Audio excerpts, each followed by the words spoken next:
Hello everyone, welcome to Education at Your Doorstep. This is Charul and we are going to start the lecture number 25 of Ecology and Environment. And guys, in this lecture we are going to talk about the chaparral and the sclerophyllus. But before that, I want to ask you some questions and you have to write down the answer in the comment section.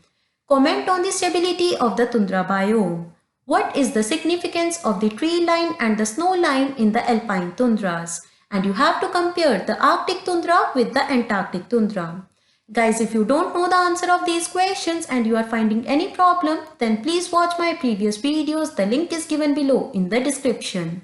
And if you have any doubt regarding any lecture, you can follow me on my Telegram channel, that is Education at Your Doorstep. And guys, please subscribe to my channel if you have not subscribed yet. So guys, this is the Mediterranean type of biome. आखिर इसे Mediterranean type of biome क्यों बोला जाता है? क्योंकि यहाँ पर present होता है Mediterranean type of climate. And guys, Mediterranean biome में क्या क्या आता है? Chaparral and the sclerophyllus. So guys, पहले बात करते हैं कि Mediterranean type of climate क्या होता है. गाइज, जहाँ पर भी जो समर्स हो वो बहुत ही ज़्यादा हॉट हो एंड ड्राई हो एंड जो विंटर्स हो वो बहुत ही कोल्ड एंड वेट हो, ऐसे एरियाज के क्लाइमेट को क्या बोला जाता है? Mediterranean type of climate. And guys, जहाँ पर भी मेडिटेरियन टाइप ऑफ क्लाइमेट होगा वहाँ पर प्रेजेंट होंगे हमारे Mediterranean biomes. For example, in the areas of the North America, South America, Africa and the Australia, यहाँ पर मिलता है हमें Mediterranean type of biome, जिसमें जो summers होती हैं वो बहुत ही hot and dry होती हैं, winters cold and wet होती हैं, जिसका मतलब गाइस क्या हुआ कि जो rainfall होती है वो winter season में होती है rather than the summer season. And guys, हमने Mediterranean type of climate के बारे में पहले भी बात की थी in the temperate rain forest. So guys, अभी बात करते हैं chaparral and the sclerophyllus के बारे में, which are also known as the Mediterranean biome. So guys, primary succession and secondary succession के बारे में आपको पता होगा. अगर नहीं पता है तो guys प्लीज आप पहले previous videos देख लीजिए, उनका लिंक डिस्क्रिप्शन बॉक्स में दिया हुआ है. तो गाइज, अगर एक एरिया पे जो सबसे पहला बायोम आएगा उसे क्या बोलेंगे? Primary succession. अगर किसी तरह की डिस्टर्बेंस के कारण उसकी डिस्ट्रक्शन हो गई, उसकी जगह पर किसी दूसरे तरह का बायोम आ गया है तो उसे बोला जाएगा सेकेंडरी सक्सेशन. तो जो हमारे स्क्लेरोफिलस होते हैं they are basically the primary succession, जहां पर प्रेजेंट होंगे हमारे trees short length and the middle length. And यहाँ पर मिलेंगे हमें oranges, grapes, olives and the lemons which are also the citrus fruits, जिसकी वजह से इन्हें क्या बोला जाता है? Orchards of the earth. तो गाइस, जो यहाँ पर रूट सिस्टम होगा वो बहुत ही प्रॉपरली डेवलप्ड होगा, क्योंकि आपको पता है कि गर्मियों में बिल्कुल बारिश नहीं होने वाली, ऊपर से टेम्परेचर ज़्यादा होने के कारण इवेपोरेशन रेट भी ज़्यादा होगा. सो गाइस, जो मॉइस्चर की कमी है वो वहाँ पर ना हो, इस वजह से क्या होगा? रूट सिस्टम प्रॉपरली डेवलप्ड होगा सो दैट वो पानी ले पाए सॉइल से. उनकी बार्क बहुत ही ज़्यादा थिक होगी सो दैट इवेपोरेशन रेट डिक्रीज हो जाए. उनकी लीव्स पर वैक्सी कॉम्पोनेंट भी होगा. लेकिन गाइस, हुआ क्या कि किसी भी रीजन के कारण हमारे स्क्लेरोफिलस बायोम की हो गई है डिस्ट्रक्शन. वो हो सकती है either because of the earthquake, volcanism के कारण हो सकती है, इंडस्ट्रियलाइजेशन, अर्बनाइजेशन के कारण हो सकती है, construction of the roads and the railways के कारण हो सकती है.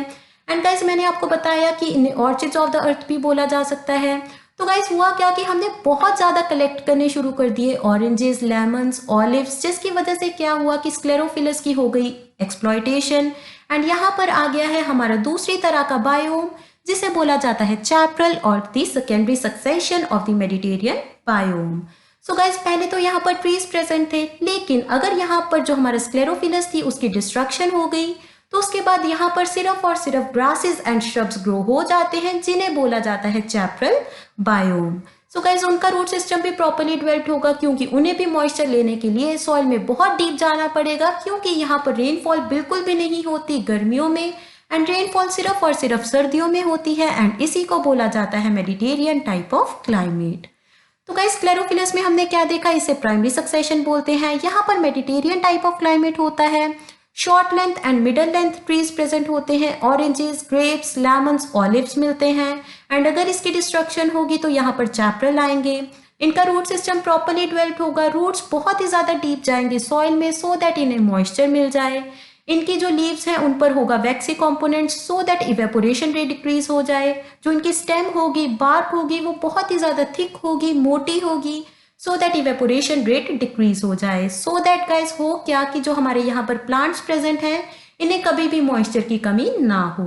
गाइस ऐसे फीचर्स को क्या बोला जाता है, जीरोफिटिक फीचर्स, क्योंकि ये बेसिकली हमारे वेजिटेशन को कुछ ऐसे फीचर्स दे रहे हैं सो दैट वो मॉइस्चर की कमी वाले एरिया में भी अच्छे से सर्वाइव कर पाएं। तो गाइस ऐसे कुछ दिखते हैं हमारे स्क्लेरोफिलस बायोम। आप देख सकते हैं कि यहाँ पर ट्रीज प्रेजेंट हैं जहां से हमें मिलेंगे oranges, grapes, lemons and the olives. तो गाइस अभी बात करते हैं हम लोग चैप्टरल बायोम के बारे में। तो guys chaparral is basically the secondary succession. जब हमारे स्क्लेरोफिलस बायोम की हो गई है डिस्ट्रक्शन, उसकी जगह पर वहां पर ग्रासेस आ गई, श्रब्स आ गई, जिसे हमने बोल दिया चैप्टरल बायोम। इनका भी रूट सिस्टम प्रॉपर्ली डेवलप होगा क्योंकि इन्हें भी तो पानी की कमी हो सकती है।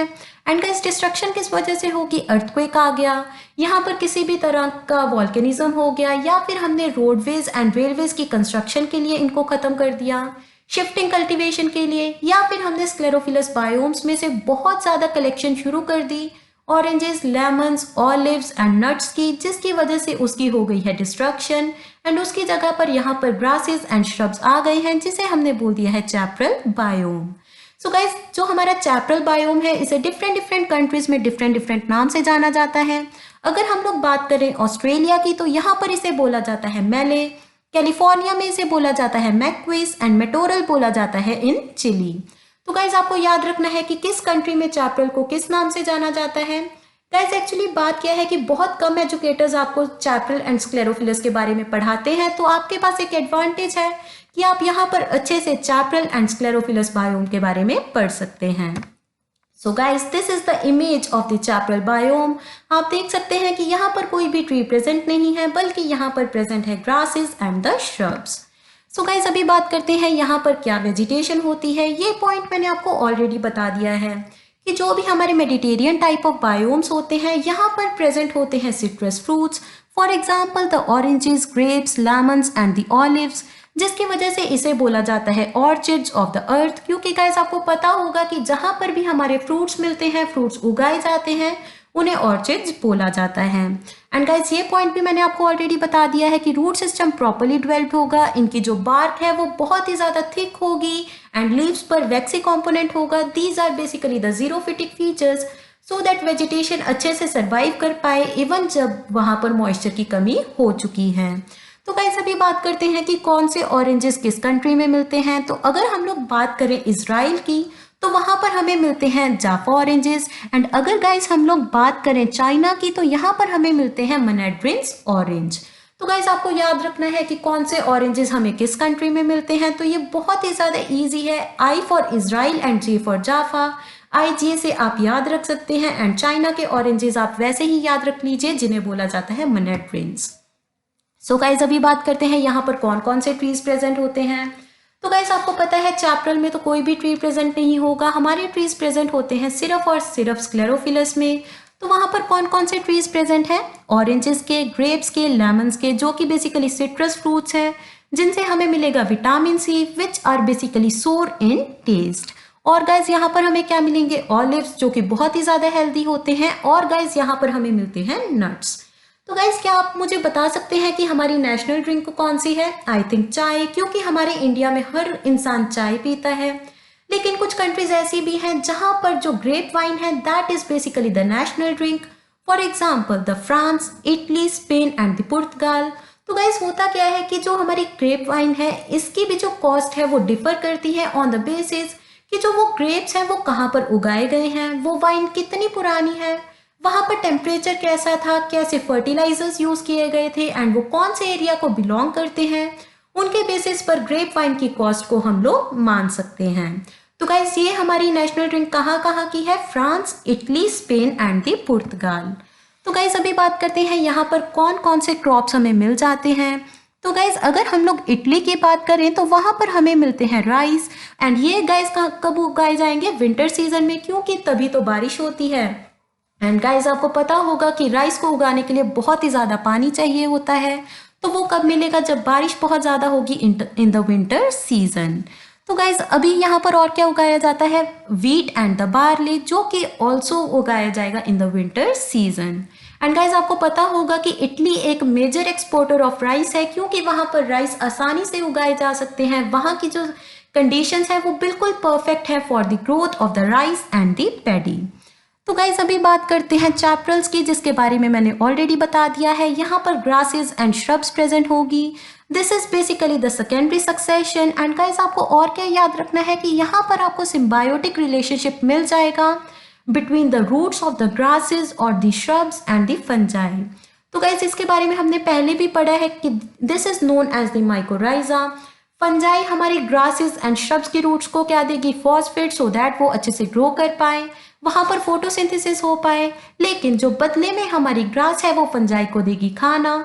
इसी वजह से गाइस क्या होगा कि यहाँ पर अच्छी खासी वेजिटेशन आपको मिल जाती है। एंड जब यहाँ पर प्राइमरी सक्सेशन थी, स्क्लेरोफिलस थे, तब तो आपको बहुत ही टेस्टी फ्रूट्स यहाँ पर मिल रहे थे। लेकिन जब यहाँ पर चैपरल्स आ चुके हैं तो ये बेसिकली ग्रेजिंग एरियाज की तरह बन जाते हैं। एंड यहाँ पर आप माइकोराइजा देख सकते हैं, that is basically the symbiotic relationship between the root of the vegetation and the fungi. तो फंजाई हमारी roots of the trees and grasses को क्या देगा, फॉस्फेट, एंड बदले में उसे क्या मिलेगा, खाना। So guys, this was the last biome of the ecology. So guys, if you enjoyed my video, then do like, share and subscribe. Thank you so much.